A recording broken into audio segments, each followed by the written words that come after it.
ጤና ይስጥልን የአዲስ ኢንሳይደር ቤተሰቦች እንዴት አላችሁ? ለእናንተ ይሆናሉ ያልናቸው መረጃዎች አጠናቅረን ይዘን ቀረብን። በመረጃችን ከያዝናቸው ጉዳዮች መካከል ጠቅላይ ሚኒስትር አብይ አህመድ ባለሀብቶችን እየቀለባችሁ ሰላም አምጣት በሉኝ ብለዋል። እየቀለባችሁ ፋይናንስ እያደረጋችሁ ሰላም አምጣት በሉኝ፣ 60 በመቶ የሚሆነው የኢትዮጵያ ችግር የመጣው በእናንተ ምክንያት ነው ሲሉ ባለሀብቶችን ወቅሰዋል። በተያያዘም በየቦታው እየተዘረጉ ገንዘብ የሚሰበስቡ ኬላዎችን በተመለከተ ኬላዎቹ ባይኖሩ ኖሮ የጦር መሳሪያ እንደ ልብ እያለፈ ሰዎች ይሞቱ ነበር ሲሉ ነው ጠቅላይ ሚኒስትር አብይ አህመድ ምላሽ የሰጡት። በዜናችን የምናስደምጣችሁ ጉዳይ ነው። የነዳጅ ጉዳይ ይበልጥ አሳሳቢ የሆነ ነው። መንግስት የነዳጅ ሽያጭ ላይ የተጨማሪ እሴት ታክስ ማስከፈል ሊጀምር መሆኑም ተነግሯል። ከመጪው ሐምሌ ወር ጀምሮ ይደረጋል ስለተባለው ጉዳይም እንዲሆን ነግራችኋለን። የአማራ ፋኖ ብሔራዊ ኃይል ጎንደር ቀጠና ከፍተኛ ድልን እየተቀዳጀ ሆኖ ሲል አስታውቋል። የአማራ ፋኖ ብሔራዊ ኃይል ጎንደር ቀጠና ምን አይነት ድሎችን አስመዘገበ የሚለውንም እንዲሁ በዜናችን ይዘናል። በኢትዮጵያ የሚገኙ ሙስሊሞች ሃይማኖታዊ ጥቃት እየደረሰብን ነው ብለዋል። ነገሩ የተሰማው ከሀዲያ ዞን ነው። በሀዲያ ዞን ሙስሊሞች ሃይማኖታዊ ጥቃት እየደረሰብን ነው በሚል ይፋ ያደረጉትን መረጃም በዝርዝር እናደርሳችኋለን። የጋዜጠኛ ተስፋለም ወልደየስ ጉዳይ መነጋገሪያ ሆኖ ቀጥሏል። ፍርድ ቤቱ ለጋዜጠኛው የሰጠውን የዋስትና ትዕዛዝ ቢያጸናም ፖሊስ ግን ለከተማ አስተዳደሩ ሰበር ሰሚ ችሎት ይግባኝ ጠይቋል። እንደ ሲፒጄና አምነስቲ ያሉ ዓለም አቀፍ ተሟጋቾችም ተስፋለም ወልደየስ ከእስር እንዲለቀቅ ጠይቀዋል። ይህንንም እናስቃኛችኋለን። ውድ የአዲስ ኢንሳይደር ቤተሰቦች እናንተም እስከ መጨረሻው አብራችሁን እንድትሆኑ በአክብሮት እንጋብዛለን። ለቻናላችን አዲስ የሆናችሁ ቻናላችንን ሰብስክራይብ እያደረጋችሁ የደውል ምልክቷንም እየተጫናችሁ እንድትቀላቀሉን ቪዲዮንም ላይክ በማለት እንድትጀምሩ የአክብሮት ግብዣችን ነው። መልካም ቆይታ ይሆንላችሁ። ፍርድ ቤቱ ለጋዜጠኛ ተስፋለም ወልደየስ የሰጠውን የዋስትና ትዕዛዝ ቢያጸናም ፖሊስ ለከተማ አስተዳደሩ ሰበር ሰሚ ችሎት ይግባኝ ጠየቀ። ሲፒጄና አምነስቲ ተስፋለም ወልደየስ ከእስር እንዲለቀቅ ጠይቀዋል። የአዲስ አበባ ከተማ አስተዳደር ይግባኝ ሰሚ ችሎት ፍርድ ቤት ለጋዜጠኛ ተስፋለም ወልደየስ የሰጠውን የዋስትና ትዕዛዝ ቢያጸናም ፖሊስ ለአዲስ አበባ ከተማ አስተዳደር ሰበር ሰሚ ችሎት ይግባኝ መጠየቁን የጋዜጠኛው ጠበቃ ቤተ ማርያም ኃይሉ ገልጸዋል። ፖሊስ እሁድ በተካሄደው የወላይታ ዲቻና የሲዳማ ቡና እግር ኳስ ጨዋታ ደጋፊዎች ስታዲየም ገብተን ማየት አለብን በማለት ያስነሱትን ሁከትና ብጥብጥ ጋዜጠኛው በቦታው ላይ ተገኝቶ መንግስት ስታዲየሙን እየተጠቀመበት ያለው የትግራይ ተወላጆች ሰላማዊ ሰልፍ እንዲያደርጉበት ብቻ ነው የሚል ንግግር በቦታው ለተሰበሰቡ ሰዎች ተናግሯል ማለቱን ጠበቃው ቤተ ማርያም ኃይሉ ገልጸዋል። እስሩን ተከትሎ ዓለም አቀፉ የጋዜጠኞች መብት ተሟጋች ድርጅት ሲፒጄና አምነስቲ ኢንተርናሽናል በተናጠል ባወጡት መግለጫ የኢትዮጵያ ባለስልጣናት የኢትዮጵያ ኢንሳይደር የበይነመረብ ሚዲያ መስራችና ዋና አዘጋጅ ጋዜጠኛ ተስፋለም ወልደየስን በአስቸኳይ እንዲፈቱ ሲሉም ጥሪ አቅርበዋል። እየቀለባችሁ ፋይናንስ እያደረጋችሁ ሰላም አምጣት በሉኝ ብለዋል ጠቅላይ ሚኒስትር አብይ አህመድ። የኢትዮጵያን ሰላም የሚያናጋው 60 በመቶ የኢትዮጵያ ሀብታም ነው ሲሉ ነው ጠቅላይ ሚኒስትሩ የተናገሩት። እየቀለባችሁ ፋይናንስ እያደረጋችሁ እኔን መልሳችሁ ሰላም ብትሉኝ አይሆንም፣ ሰላም ከፈለጋችሁ ፋይናንስ አታድርጉ ሲሉ ተናግረዋል። ጠቅላይ ሚኒስትር አብይ አህመድ ከመላው ሀገሪቱ ከተውጣጡ የንግዱ ማህበረሰብ ተወካዮች ጋር ውይይት አድርገው ነበረ። በዚህም ወቅት ባለሀብቶች የሰላም ችግር በስራቸው ላይ እንቅፋት መሆኑን አንስተዋል። ጠቅላይ ሚኒስትር አብይ ስለ ሰላም በሰጡት ማብራሪያ ባለሀብቶች ጫካ ያሉትን ታጣቂዎችን በገንዘብ መደገፍ ወይንም ማበረታታት ማቆም አለባችሁ ብለዋል። ባለሀብቶች እውነተኛ ሰላም ፈላጊ ከሆኑ በጫካ ያሉ ኃይሎችን መደገፍ፣ መቀለብ አቁመው ወደ ሰላም እንዲመጡ መምከር ይገባቸዋል ሲሉም ነው የተናገሩት። ሰላም የሚፈልግ ካለ በእኛ በኩል ምንም ችግር የለውም፣ እንቀበላለን። እናንተ ጫካ ብር አትላኩ ያሉት ጠቅላይ ሚኒስትሩ መንግስት በሰላም የሚመጡ አካላትን ተቀብሎ ለማወያየት ዝግጁ ነው ሲሉም ተደምጠዋል። ህግ ማስከበር ስራችን ስለሆነም የሚቀጣ ካለ እንቀጣለን ያሉት ጠቅላይ ሚኒስትሩ የኢትዮጵያ ሀብታሞች የሀገሪቱን ሰላም በማደፍረስ ላይ 60 በመቶ አስተዋጽኦ ያደርጋሉ ሲሉ ገልጸዋል። እየቀለባችሁ ፋይናንስ እያደረጋችሁ እኔን መልሳችሁ ሰላም ብትሉኝ አይሆንም፣ ሰላም ከፈለጋችሁ ፋይናንስ አታድርጉ ሲሉ አሳስበዋል። የሰላም ችግር ትልቅ ኪሳራ ነው ያሉት ጠቅላይ ሚኒስትሩ ተቃዋሚዎቹም ሆኑ ባለሀብቶች ሰላምን የማረጋገጥ ግዴታ የመንግስት ብቻ አድርገው በመውሰድ ከኃላፊነት መሸሽ ተገቢ አይደለም ብለዋል። በሌላ በኩል መንግስት ኮንትሮባንድንና ህገወጥ የመሳሪያ ዝውውር ለመቆጣጠር ባዘጋጃቸው የፍተሻ ኬላዎች የኮቴ እያሉ ገንዘብ የሚጠይቁ አካላት እንዳሉ በውይይቱ ላይ ተነስቷል። ጠቅላይ ሚኒስትሩ በዚህ ጉዳይ ላይ በሰጡት ምላሽ እነዚህ የፍተሻ ኬላዎች የማይኖሩ ከሆነ ህገወጥ የጦር መሳሪያዎች እየገባም የሰዎችን ህይወት ይቀጥፋል ብለዋል።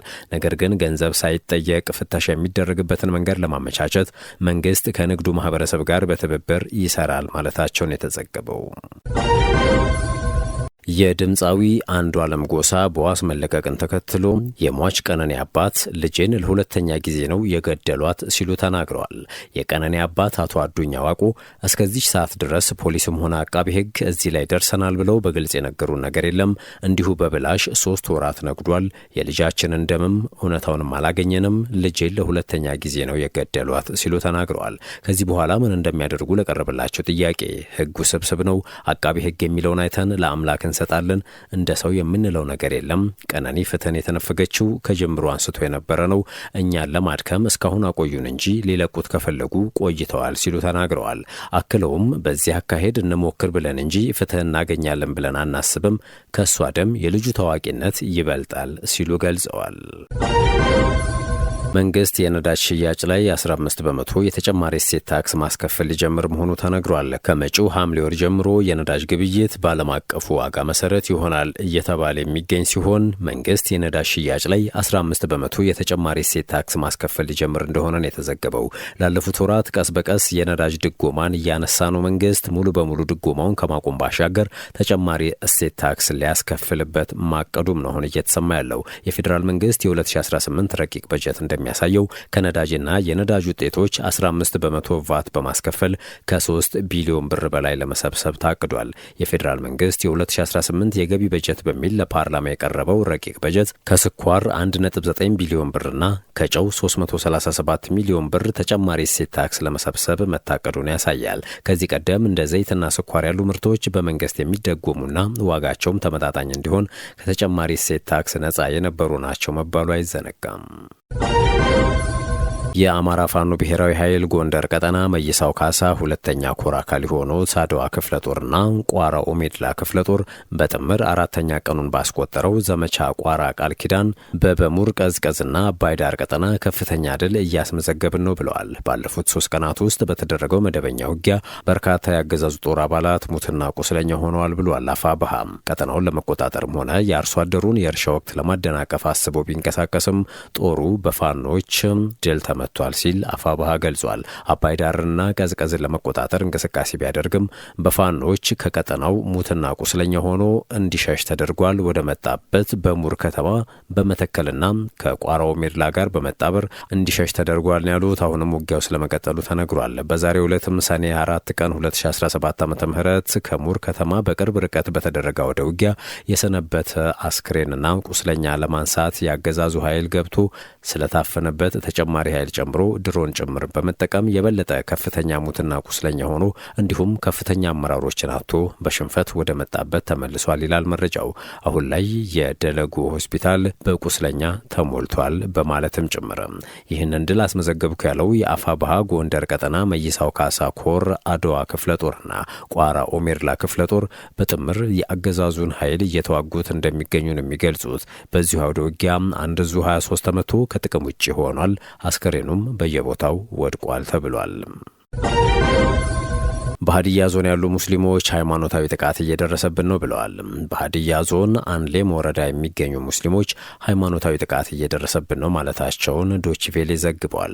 በወረዳው የሱመያ መስጂድ መቃጠሉን የማዕከላዊ ኢትዮጵያ ክልል እስልምና ጉዳዮች ከፍተኛ ምክር ቤት ዋና ጸሐፊ ኡስታዝ ሳዲቅ ወጌ አስታውቀዋል። የወረዳው ፖሊስ የድርጊቱን ፈጻሚዎችን ይዞ እንዲመረምር ጥያቄ ቢቀርብለትም እስካሁን ተግባራዊ ምላሽ አልሰጠም ብለዋል። በማዕከላዊ ኢትዮጵያ ክልል ሀዲያ ዞን አንሊም ወረዳ የሚገኙ የሙስሊም ማህበረሰብ አባላት እንደሚሉት ከሆነ በወረዳው በቡድን የተደራጁ ባሏቸው አካላት ሃይማኖት ተኮር ጥቃት እየደረሰባቸው ይገኛል።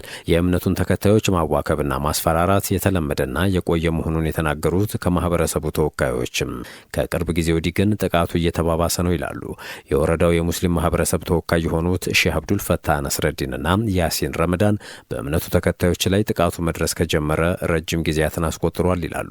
በወረዳው የእምነቱ ተከታዮች ተፈናቃዮች አነስተኛ መሆኑ በሌሎች ሃይማኖት የመገፋት አዝማሚያ መኖሩን የጠቀሱት ተወካዮቹ ለምሳሌ በወረዳው የተከሰተው የሰሞኑ አለመግባባት በመስጂዶች አጠገብ ርቀቱን ያልጠበቀ ቤተክርስቲያን ለመገንባት ከሚደረግ እንቅስቃሴ ጋር የተያያዘ ነው ብለዋል። ድርጊቱ አሁን በስራ ላይ ያለውንና በቀድሞው የደቡብ ክልል የስራና ከተማ ልማት ቢሮ በ2007 ዓ.ም የወጣውን አዋጅ የሚጻረር ነው በማለት ተወካዮቹ ይከራከራሉ። በዚህ አዋጅ በሁለት የተለያዩ የአምልኮ ስፍራዎች መካከል ያለው ርቀት በከተማ 600 በገጠር ደግሞ እስከ 1500 ሜትር መራራቅ እንዳለበት ይደነግጋል። የቤተ ክርስቲያኑ ግንባታ ከሕግ አንጻር አግባብ አለመሆኑን ያነሱ የእምነቱ ተወካዮች ወከባና ማስፈራሪያ እየደረሰባቸው እንደሚገኝ ገልጸዋል። በዚህ ሂደት ላይ ባለፈው ሐሙስ ሌሊት በወረዳው ከአጠገቡ የቤተ ክርስቲያን ግንባታ ይሰራበታል የተባለውና ሱመያ ተብሎ የሚጠራው መስጂድ የታቀደ በሚመስል መልኩ እንዲቃጠል ተደርጓል ብለዋል። በየትኛውም ሁኔታ የሚቃጡ ትንኮሳዎችን የሚመክት ሰራዊት ተገንብቷል ብለዋል ፊልድ ማርሻል ብርሃኑ ጁላ። በየብስም ሆነ በባህር የሚቃጡ ትንኮሳዎችን የሚመክት ሰራዊት ተገንብቷል ሲሉ የጦር ኃይሎች ጠቅላይ ኤታማዦር ሹም ፊልድ ማርሻል ብርሃኑ ጁላ ተናግረዋል። ፊልድ ማርሻሉ ይህንን የተናገሩት በሕዝብ ተወካዮች ምክር ቤት የውጭ ግንኙነትና የሰላም ጉዳዮች ቋሚ ኮሚቴ የመከላከያ ሚኒስቴርን የ2017 በጀት ዓመት የ10 ወራት እቅድ አፈጻጸም ሪፖርትን በገመገመበት መድረክ ነው። ፊልድ ማርሻል ብርሃኑ ጁላ በዚህ ወቅት እንዳሉት መከላከያ ሰራዊቱ የምስራቅ አፍሪካ ቀጠናን ሰላምና ደህንነትን በዘላቂነት ለማረጋገጥ በትኩረት እየሰራ ነው ብለዋል። ኢትዮጵያ የባህር በር እንድታገኝ ከቀጠናው ሀገራት ጋር በትብብር ለመስራትና በጋራ ለመበልጸግ ያላሰለሰ ጥረት እያደረገች ትገኛለች ማለታቸውም ተዘግቧል። የአዲስ ኢንሳይደር ቤተሰቦች ለሰዓቱ የያዝናቸው መረጃዎች ያደመጣችሁትን ይመስል ነበረ። አብራችሁን ስለነበራችሁ ከልብ እናመሰግናለን። በቀጣይ በሌሎች መረጃዎች እንገናኛለን። ቸር ቆዩን።